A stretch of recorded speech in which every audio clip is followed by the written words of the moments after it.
Everything. Today our guest is a yo-yo champion who has actually traveled internationally, joining several competitions and making our country proud. Let's welcome Harrison Lee. Hi Harrison, how are you? Pretty good, how about you? I'm good, thank you. So before we begin, why don't you tell us how old you are? Because I know that you're so young and you're like going everywhere and making a big name for yourself. I'm 15 years old. Wow, good job. That's really amazing and really impressive, by the way. So I want to know, how did you get into yo-yoing? Was there someone who inspired you, and how old were you when you started? I got into yo-yoing about 4 years ago. I was about 11 years old. And so one of my friends was actually playing with a yo-yo at school, and he was playing with it at lunch, and I was like, oh, could I have a try? And ever since that day, I've been yo-yoing every single day, and I've been really, really into it. So, all thanks to that friend. Good job. Shout out to your friend. And what was it about yo-yoing that really got you into it? I really liked how the spatial aspect, and I really like building tricks, and how it was very visual, and you can build so many different things because yo-yo is, there's limitless possibilities with the yo-yo, and because you can do anything with the string. And so there's so many things you can do. Oh, nice. I know that you are called Vancouver's Yoyo Kid. So how often do you compete from time to time? I normally compete 4 to 5 times a year. So there's multiple different levels of competitions. There's the regional, there's the national, and then there's finally the worlds at the very end of the year. Mm-hmm. So each competition gets bigger as they go up. So actually, the next competition that I'm going to be competing in is going to be the BC Provincials, and that's going to be in Vancouver. So that's like a smaller competition. Yeah. And at the end of the year, the World Yoyo Contest this year is going to be held in Tokyo, Japan. Uh-huh. And so I'm really excited for that. Nice. Oh, I would love to go to Japan and just eat all the food, you know, or just, you know, just admiring Japan and the technology that they have there. It's absolutely amazing.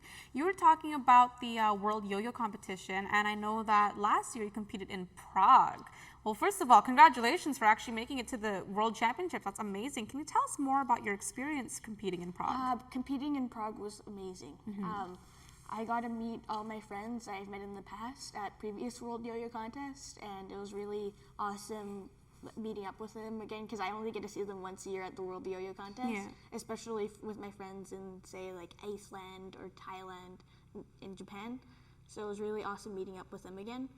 And this year, they really bumped up the level of the contest, so it was very, very competitive, and it seemed very, very professional the way that was done this year in comparison to previous years. Ah, nice. And that's really cool too, that you get to meet all these different people from all parts of the world and form friendships over, you know, a similar hobby or interest. That's really cool. For sure. So I want to know, why was it held in Prague? Is Prague known specifically for the yo-yo, or are there any other places that are known for yo-yoing? Yeah, Prague is really known for its yo-yo, as well as Japan, because in both areas, yo-yoing is really, really big.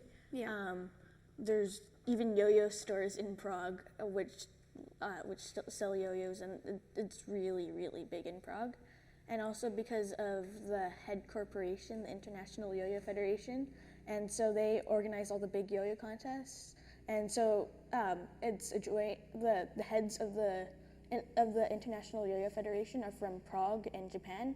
So they're really at the top, and so they help organize the World Yo-Yo Contest, and they're kind of like the umbrella organization. Oh, that's really cool. So you were talking about the stores in Prague. Were you able to get some cool yo-yos from there as well? Yeah, the yo-yo stores were really awesome. They had one night they had a party there, so it was, I got to get some yo-yos there as well. Ah, nice. Anyway, so the first time that I saw you perform was at the TEDx Kids BC event, and wow, my mom and I were absolutely blown away because you're doing all these really cool things, and you had music on, and you were dancing around, like really incorporating the audience, getting them to clap, and that was really fun. I think that you were very energetic, and that's amazing. And I want to know, like, are you the only one who, do you just come up with your yo-yo tricks and choreography by yourself, or is there some stuff that you look online? Or when I first started yo-yoing, I learned tricks off of YouTube, so I would learn, build up my trick, like the tricks I had learned, so I'd keep building more tricks. and eventually I would create my own tricks. Wow. And then in yo-yo competitions, there's a category where you can literally do whatever you want in a given amount of time. So it's like freestyle. Yeah, it's freestyle. So you can do whatever you want, and you would put any tricks that you want into a freestyle routine, and then you have to choreograph it yourself, and you want to time your tricks to the music to get the most points in a competition as well.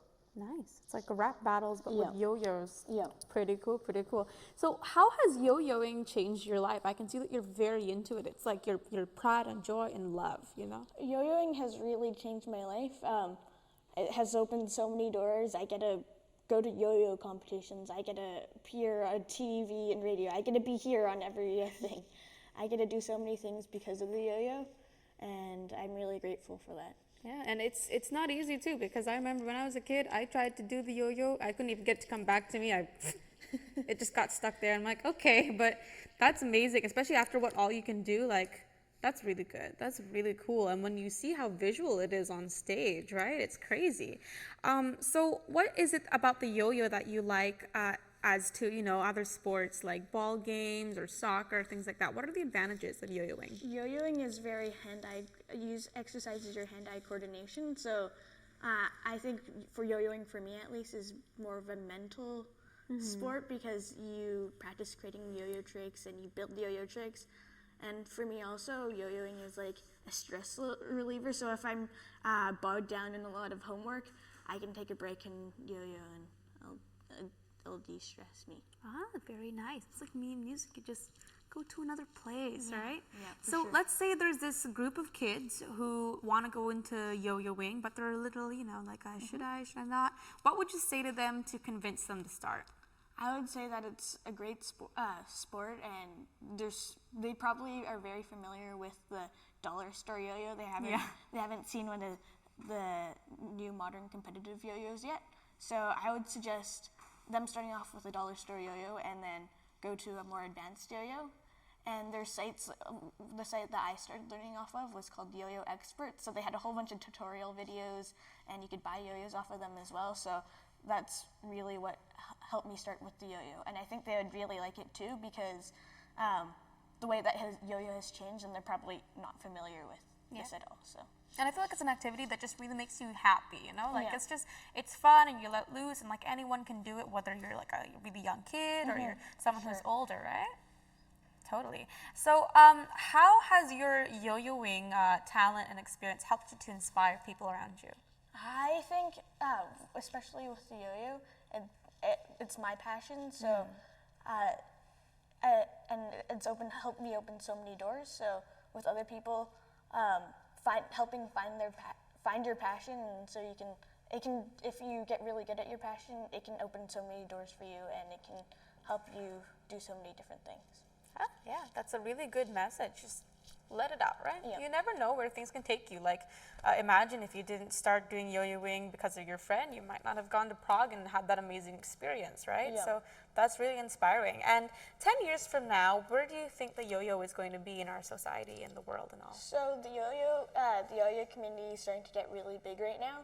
And in the past, there's been major yo-yo booms, but I think this time it's going to be really, really big, because the modern yo-yo and how it's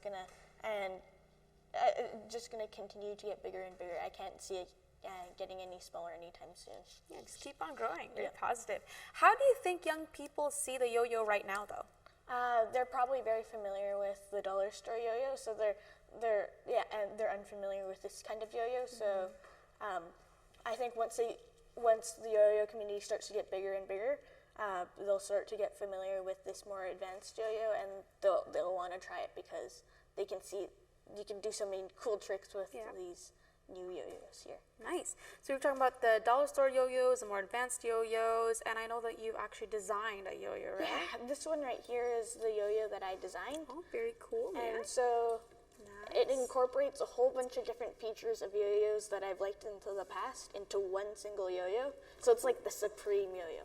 Ah, nice. And the yo-yo's name is going to be called the Orca. The Orca. The Orca. Oh, very lovely. So this is what it looks like. I like the gold, and I like the neon string. It's very like, it catches the eye, you know? Yeah, for sure. It's very nice. So can you tell me more about like the different types of yo-yos, like the difference between the dollar store one, the more advanced ones, even your own? Glory. So the dollar store yo-yos, you can do quite a few basic tricks with them, like the walk the dog and the rock the baby and the forward pass, and they come back up when you tag on them, right? With these yo-yos here, they have ball bearings, they're made out of aluminum, and when you tag on them, they won't simply come back up, and that helps them spin for longer, and allows you to do so many new tricks with it. And in order to get the yo-yo back up, you have to do a special trick called the bind, and I'll teach you that later. Ooh, I'm nervous, but okay. I got this. So, tell me more about this yo-yo that you made. I mean, when I felt it, I thought it was a bit heavier than I expected, but like it's nice though. And was it made to do certain things, like you were mentioning earlier, how certain yo-yos do certain things? And I know that it was also well received in Las Vegas, which is really cool. So, could you also maybe tell me about that experience? In Las Vegas, yeah. And the first time we started marketing the yo-yo was in Las Vegas, so. Everybody really, really liked the yo-yo, which was amazing because that was the first time showing it, and I actually got to compete with the yo-yo, and it did a really good job in Las Vegas. And what makes this yo-yo different from other yo-yos is because the weight of there's a really good weight distribution of the yo-yo, and how it incorporates a whole bunch of features of yo-yos that I've liked in the past, and it's a very unique design because of all of that. Yeah, so it's basically a collection of all of your favorite yo-yos combined into like the supreme yo-yo. The supreme yo-yo. Very nice. Would you say this is like your favorite one? Yeah, it's my favorite one by far because it combines all the best features into one. Very nice. So before you know it, you're going to be both a yo-yo champion, you're going to be traveling all around the world, you're going to be a businessman, you're going to be like Donald Trump with a yo-yo. That's exactly what I see. So for someone who would like to start going into yo-yoing and, you know, be like a master like you, what do you think is the first thing that someone should do when they're just learning? I would suggest start off with one of the dollar store yo-yos and then advance to one of the more complicated yo-yos because, again, with the dollar store yo-yos, they come back up when you tag on them. And you really want to get the throw down because that's very important with yo-yoing. And then move on to the more advanced yo-yos because those ones don't come back up when you tag on them. And then from there you can start learning more tricks like walk the dog with the more advanced ones, rock the baby, and then some even more advanced tricks like brain twister and a whole bunch of other cool tricks. That sounds like a very intimidating name, the brain twister. Would you say that with yo-yoing, like some of the things to watch out for, like, you know, your timing and your pressure when you're like flicking the wrist, or I don't know yo-yoing, but do you flick the wrist? Is it a wrist flicker? It's okay. Lots of wrists. Just making sure. Would you say that those are like some of the key factors in becoming a good yo-yoer? Yeah, getting the throw down is really important because if you don't have enough power in your throw, this yo-yo won't spin for a long time, not allowing you to do the tricks that you want to do in a certain amount of time. So it's very important to get the throw down and also work on the bind with some more advanced yo-yos to get the yo-yo back up. And I guess those are the two most important things when you're starting off, getting the bind down and as well as throwing the yo-yo. And then again, from there you can learn more and more advanced tricks. Ah, very nice. Yeah, it's always good to keep like the key ingredients of your recipe to amazingness in mind. So what do you think are the biggest risks or challenges that you take whenever you're entering a yo-yo competition or even just, you know, doing a show when you're showing off your skills? I guess the biggest risk for me is just, for me sometimes I get nervous on stage, but not all the time. So it's just showing my skill to the audience. And another risk, I guess, would be forgetting what I'm gonna like your do choreography on stage, and not knowing what to do on stage at that point. But I think I've gotten to a point where I'll remember it, and I know what to do on stage. That's good, especially since you've had, you know, your training with the freestyle competitions and stuff. That way you can always improvise, and it is your own act. So in case you do forget something, nobody's gonna know you decide to throw something random in there, even just embellish one last minute. No one's gonna know. So when you're yo-yoing, and since it is, as I said, a sport, have there ever been times where you had to compete with another person, like as a teammate or as a group of people? Has that ever happened? No, yo-yoing is more of a solo sport, so it's Okay. kind of like dance or singing. So you coordinate your moves to the music, and it's all choreographed by yourself, and you just show your tricks off to the judges. Ah, very nice. And normally in a yo-yo competition, there's a panel of judges, and they score you on 2 categories. So there's like a technical side and performance. Technical is like how hard the tricks are, like how complicated they are, and performance is like stage use, how well you engage the audience, that sort of thing. So they score you on that, and then, but there is a category which is where you can have multiple people on stage, and that's called the artistic performance, and that's where you can do whatever you want with the yo-yo. You can have lights, you can have a whole bunch of things, and I've seen artistic performances with multiple people yo-yoing at the same time, and like synchronizing their tricks to the music, so they're both doing the same trick at the same time to the music. It's really cool. That's cool. I feel like, especially as you said, with lights and stuff, that would be such a show to watch. Like, wow, I mean, you alone as one like individual performer already blew me, and like all the crowd there at TEDx away. So wow, imagine cloning you and just everywhere.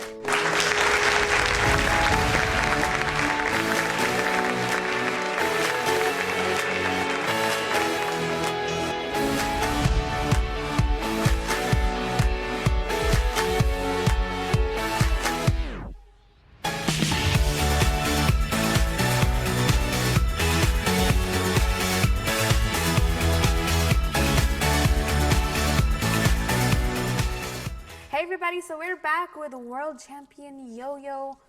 What is it? Yo-yoer? Yo-yoer, yo-yoist, anything. Yo-yoist. I love that. Yo-yoist. That sounds so cool. Yo-yoist Harrison Lee, who's only 15 years old and just keep on going. It's awesome. So I know that your claim to fame was that you got to perform your yo-yo tricks at a bare naked ladies concert in 2011. Yeah, that was really, really awesome. That is so cool. High five. Thank you. Yeah. So what was that like for you? So actually, the way it was really amazing getting to meet all the people on the band. Yeah. And it was in Whistler. So actually, they were practicing their dress rehearsal, and it was all open because it was outdoors. And so I was just yo-yoing in the grassy field, and then they saw me and started like incorporating, oh, what a cool yo-yo are on the ground, and they started using that in their actual song, and they asked me later if they wanted me to perform on stage with them at their concert. So it was really awesome. Wow. You know, in everything, our motto is be seen, be heard, be appreciated. You did all 3. What an inspiration. So aside from that, I know that you do things for the community too, which is always a good thing to, you know, put your talent to good use. And you raised funds in Calgary. Yeah. Can you tell me a bit more about what the fundraiser was for, and what did you do exactly? I did a fundraiser a couple of years ago for the Calgary Relief. There's a really big flood in Calgary. Oh, no. And I thought I'd help out because I have a whole bunch of yo-yo friends in Calgary, and I thought it'd be a great idea. And so one day we held a fundraiser, and basically I yo-yoed. It was a yo-yo-thon, so I yo-yoed for like 8 hours. Like straight? It's straight. Oh my gosh. Wow. Did your arms ever get tired, or like, were I you had just to take going? a couple of breaks here and there, Yeah. but I kept going. Wow. And so this was in conjunction with the Salvation Army and Happy Water, so it was a really awesome experience. And it was in front of the Pacific Center, so we had nice. lots of people come by and say hi. That's great exposure too, especially where you're like out in the open, right? Yep. Yeah, that's great. Especially, you know, in Vancouver, people are walking by, and you never know. There's always those really generous people that just go like, here, you know. That's awesome. And how much did you raise? Do you remember? We end up raising $2,500. So. Wow, good job. That's Thank you. awesome. So aside from that, obviously you have an impact on the community. I know that you created your school's first yo-yo club, so that's really cool. Can you tell us a little bit more about that? Yeah, so my friend and I created the Yo-Yo Club when we first got into yo-yoing, and so Is this the same friend from? the same friend who got me into yo-yoing, and so we created the Yo-Yo Club, and we attracted lots of people from our grade and from a couple of grades below us and a couple of grades higher than us, And so, yeah, that's still going on today, and the Yo-Yo Club is doing really well. So students that go there, join the Yo-Yo Club. Join Harrison, be cool. All right, so how long have you been yo-yoing in total now, though? I've been yo-yoing for 4 years now. Very nice. And I know that after all of these years of training and practicing and just doing it for fun and listening to your heart, you've already won so many competitions, one of them being the 2013 Canadian, was it the National Yo-Yoing competition. That is amazing. Can you tell us a little bit more about how that was and like maybe preparing for the competition? Was it stressful? Was it exciting? So I love the National Yo-Yo competition that year because I won. But other than that, the yo-yo competition was really amazing. It was in Edmonton, and it was right after the World Yoyo contest that year. So I was all prepared. I had a routine ready, and I wasn't really stressed out because I prepared my routine a couple months before, just in case I had to use it at the World Yoyo contest. So I just used that routine at the National Yo-Yo contest, and so it was amazing. All right, ladies and gentlemen, Harrison Lee, the yo-yoer. One more round of applause. So we are going to see just exactly what this amazing boy can do after the break. So stay tuned and keep watching here on Everiathing.